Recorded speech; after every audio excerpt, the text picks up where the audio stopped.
Prezidentimiz tibbiyotni aholiga yaqinlashtirish topshirig'i qo'yganlar. Salomatlik marafoni ham ushbu topshiriqni ijrosini bajarishga xizmat qilmoqda. Fuqarolarimiz orasida Toshkentga borib, to'g'ri tashxis qo'yish yoki qo'yilgan tashxis amaliyotini bajarishga imkoni yo'qlari ham mavjud.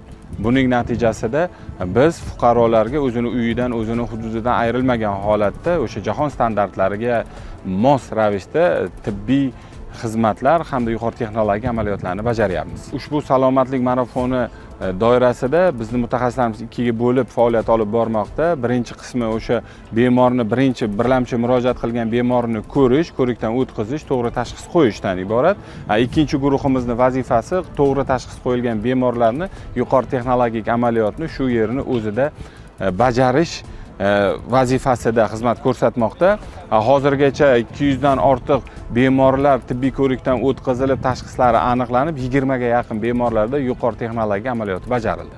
Shu paytgacha Qoraqalpog'istonda amalga oshirilmagan 4 xil yo'nalishdagi amaliyotlar bajarildi. Salomatlik marafoni doirasida o'sha lazer yordamida, laparoskopik usulda bemorlarda qorin bo'shlig'ida kam invaziv amaliyotlarni o'tkazish hamda ichakni rezeksiya amaliyoti bajarilgan bo'lsa, urologik sohada kam invaziv yo'l orqali siydik yo'lini almashtirish amaliyotlari ham bajarildi.